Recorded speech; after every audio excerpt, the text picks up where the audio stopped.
एक बार एक बौद्ध साधु के पास उसका एक शिष्य अपनी समस्या लेकर पहुंचा। उसने अपने गुरु से कहा, महात्मा, मेरा मन बहुत बेचैन है। मेरे मन में तरह तरह के विचार आते रहते हैं। ऐसा नहीं है कि हमेशा बुरे विचार आते हैं, कभी बुरे विचार आते हैं तो कभी अच्छे विचार भी आते हैं।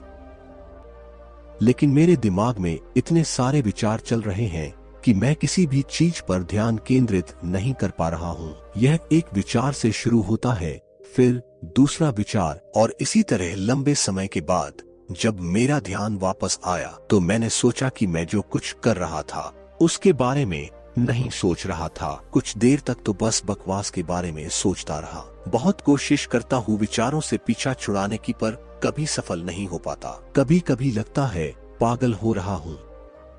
महात्मा, कृपा करके मुझे बताएं कि मैं इन विचारों को अपने दिमाग से कैसे निकाल सकता हूँ। मैं अपने दिमाग से सभी बेकार के विचारों को पूरी तरह से मुक्त करना चाहता हूँ। मैं अपने दिमाग में चलने वाले विचारों पर नियंत्रण रखना चाहता हूँ। महात्मा ने अपने शिष्य की बात ध्यान से सुना और फिर उन्होंने कहा कि जाओ और अलग अलग आकार के मटकी में पत्थर भर कर ले आओ। शिष्य ने अपने गुरु के निर्देश का पालन किया और एक मटकी में विभिन्न आकार के पत्थर ले आया। महात्मा ने कहा कि अपने मन को मटकी समझो और अपने मन में चिंता को मटकी में भरे हुए पत्थर समझो। अब इसे मटकी में और पत्थर भरने का प्रयास करो। गुरुदेव की बात सुनकर शिष्य मटकी में और पत्थर भरने लगा।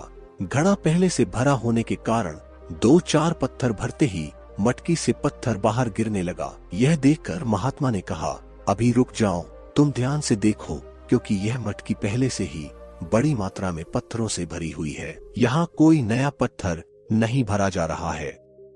अगर यहाँ कोई नया पत्थर भरना हो तो सबसे पहले इस मटकी से पत्थरों को निकाल लेना चाहिए और फिर मटकी में नए पत्थर भरे जाएगा। महात्मा बोलने से पहले शिष्य ने कहा, धन्यवाद महात्मा, मैं समझ गया कि आप क्या कह रहे हैं। हमें सबसे पहले अपने दिमाग को साफ करना चाहिए। महात्मा ने कहा, रुको, मेरी बात पूरी नहीं हुई। अभी मन लगाकर मेरा पूरी बात सुनो। हमारा मन इस मटकी का बिल्कुल विपरीत है।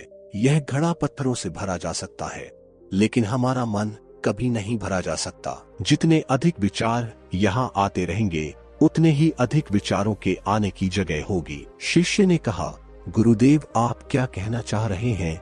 मैं कुछ समझा नहीं। महात्मा ने कहा कि तुम एक काम करो, इस मटकी से सारे पत्थर हटा दो और मटकी को खाली कर दो। शिष्य ने वैसा ही किया जैसा महात्मा ने कहा।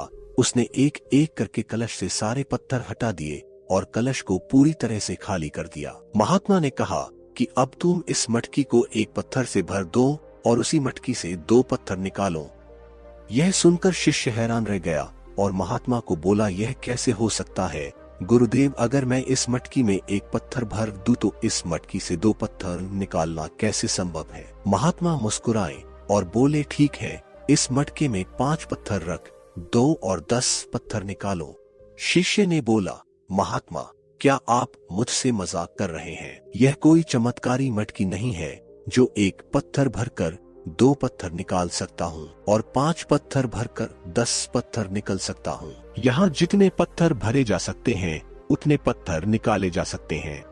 महात्मा ने कहा, आप सही कह रहे हैं, यह कोई चमत्कारी बर्तन नहीं है, लेकिन आपका मन इस मटकी के विपरीत है, लेकिन आपका दिमाग चमत्कारी है। शिष्य ने कहा, कैसे महात्मा? महात्मा ने कहा कि अब मैं जो कह रहा हूँ उसे बहुत ध्यान से सुनो और गौर करो कि जब कोई विचार आपके दिमाग में आता है और आप उसे अपने दिमाग से निकालना चाहते हैं, तो इससे संबंधित और भी कई विचार आपके दिमाग में आते हैं। फिर जब आप उन 4 विचारों को खत्म करने जाते हैं तो आपके दिमाग में 10 नए विचार और आ जाते हैं। आप एक के बाद एक विचार पकड़ने की कोशिश करते हैं और तुरंत 10 नए विचार आपके पास आ जाते हैं। आप एक एक करके मटकी से पत्थर निकाल कर खाली कर सकते हैं, लेकिन आप अपने दिमाग से लड़कर और अपने दिमाग से सभी विचारों को निकालकर अपने दिमाग को कभी खाली नहीं कर सकते। सब कुछ सुनकर शिष्य निराश हो गया और कहा कि मैंने आपकी कही हर बात समझ ली, अर्थात आपके कहने के अनुसार हम चाहकर भी इस माया से मुक्त नहीं हो सकते। शिष्य ने कहा, महात्मा, क्या इसका मतलब यह है कि इस समस्या का कोई समाधान नहीं है? लेकिन महात्मा, आपने एक बार कहा था कि सभी समस्याओं का समाधान खोजा जा सकता है। तो यह बड़ी समस्या जो केवल मेरी ही नहीं बल्कि मेरे जैसे हजारों लाखों लोग लगातार अनुभव कर रहे हैं, क्या वास्तव में कोई इसका समाधान नहीं है? महात्मा ने कहा, अवश्य है। सबसे पहले तुम एक काम करो, पहले तुम इस आधे मटकी को पत्थरों से भर दो। शिष्य ने वैसा ही किया। महात्मा ने कहा कि इस कलसी में किसी भी एक पत्थर से मेरे लिए एक छोटी सी सुंदर मूर्ति बना दो। मैं जानता हूँ कि तुम सुंदर मूर्तियाँ बना सकते हो। अपना काम दिखाओ और इस कलश से कोई भी एक पत्थर से मेरी मूर्ति बनाओ। शिष्य यह सुनकर बहुत खुश हुआ। महात्मा ने उसे वह कार्य करने की अनुमति दी जिसमें वह निपुण था। किसी भी हाल में सबके सामने अपनी मान सम्मान रखना होगा। सबसे अच्छा होगा मटकी से एक पत्थर लेकर सबसे अच्छी मूर्ति बनाकर महात्मा को भेंट करना होगा।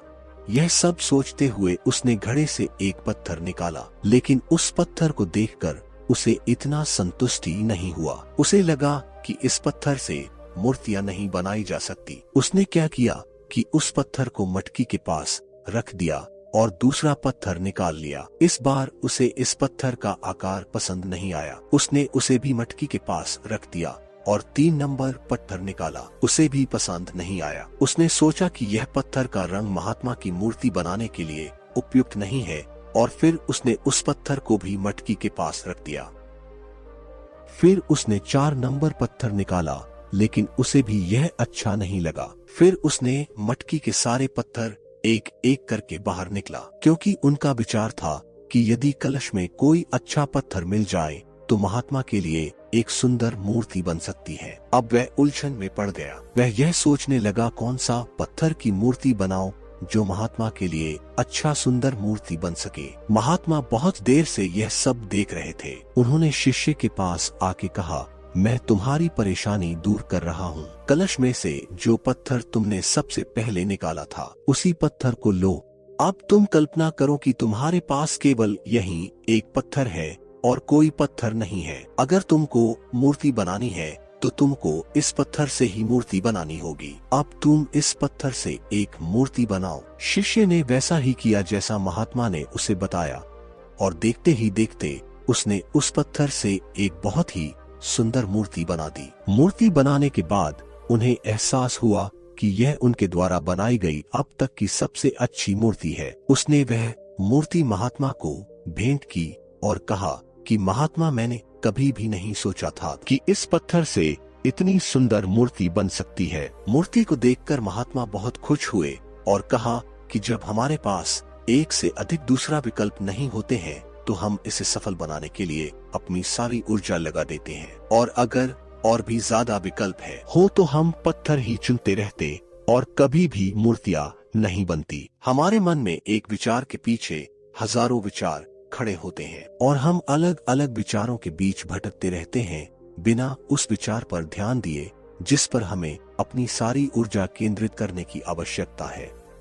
कभी मैं सोचता हूँ कि यह विचार अच्छा है, कभी मैं सोचता हूँ कि वो विचार बुरा है, कभी मैं सोचता हूँ कि इस विचार को हटा देना चाहिए, कभी मैं सोचता हूँ कि उस विचार को हटा देना चाहिए, और इन सभी 7-5 के बारे में सोचते हुए हम उस मुख्य विचार पर ध्यान केंद्रित नहीं करते हैं जिस पर हमें ध्यान केंद्रित करने की आवश्यकता होती है। महात्मा ने कहा कि यदि आप अपने मन में व्यर्थ के विचारों से छुटकारा पाना चाहते हैं तो सबसे पहले उनसे छुटकारा पाने का प्रयास छोड़ दें। मन के भ्रम में न पड़े और यह सोचते हुए अपने मन को किसी एक कार्य पर केंद्रित करने का प्रयास करें कि आप जो कर रहे हैं वह मेरा ही कार्य है और इस समय मेरे आसपास कोई अन्य कार्य नहीं है। मुझे जो करना है वह मुझे अभी करना है, फिर मुझे दूसरा मौका नहीं मिलेगा। उस काम के पूरा होने के बाद दूसरा काम करते समय भी यही प्रक्रिया अपनाएं। तब आप देखेंगे कि धीरे धीरे आपके मन में चल रहे